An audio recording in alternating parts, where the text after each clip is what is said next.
just hope she's this horny throughout her entire pregnancy. I've heard horror stories about how some women go from wanting it all the time until they get really big, and then if you touch them, they turn into fire-breathing banshees. 30 minutes. Damn. I could bend her over the counter real quick. Camryn smiles sweetly and jerks the towel from the shower curtain rod and starts drying off. "I'll be ready in 10, she says as she waves me out. "Don't forget to water Georgia. Did you find your phone?" "Not yet," I say as I start to ease my way out the door, but then I stop and add with a sexually suggestive grin. We could." She shuts the door in my face. I just walk off laughing. I rush around the apartment, searching under cushions and in odd places for my keys, and finally find them hiding underneath a stack of junk mail on the kitchen counter. I stop for a moment and take a particular piece of mail into my fingers. Camryn won't let me throw it away, because it was the one she looked at when giving the 911 operator my address the morning I had that seizure in front of her. I guess she feels like that piece of paper helped save my life.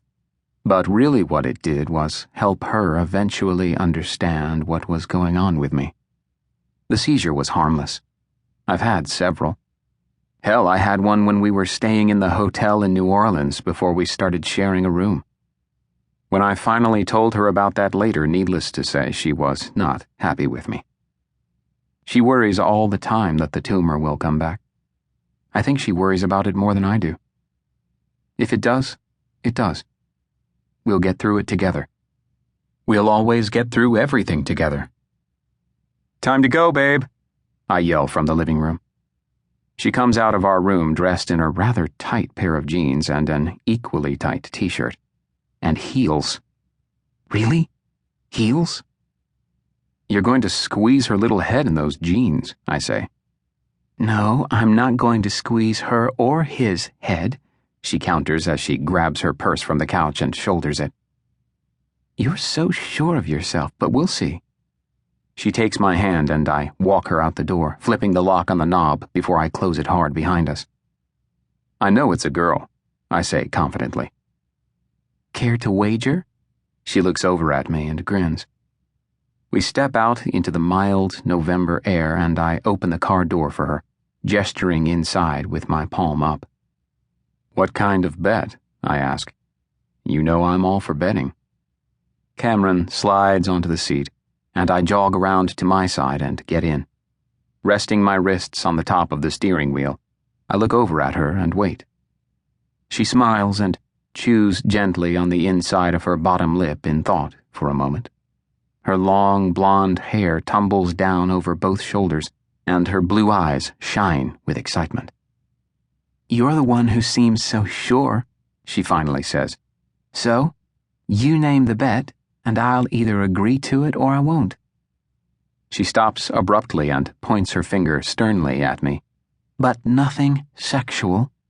I think you pretty much have that area covered. Think of something." She whirls her hand around in front of her. "I don't know. Daring or meaningful." I'm officially stumped.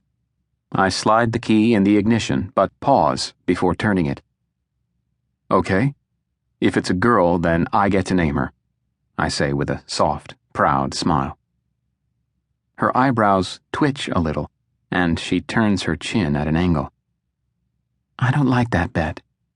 That's something both of us should take part in, don't you think?" "Well, yeah, but don't you trust me?" She hesitates. "Yes, I trust you, but..." "But not with a baby name?" I raise an eyebrow interrogatively at her, but really I'm just messing with her head. She can't look me in the eyes anymore, and she appears uncomfortable. "Well?" I urge her. Camryn crosses her arms and says, "What name did you have in mind, exactly?" "What makes you think I already have one picked out?" I turn the key and the Chevelle purrs to life. She smirks at me, cocking her head to one side. "Oh, please. You obviously have one picked out already, or you wouldn't be so sure it's a girl and making bets with me when we have an ultrasound to get."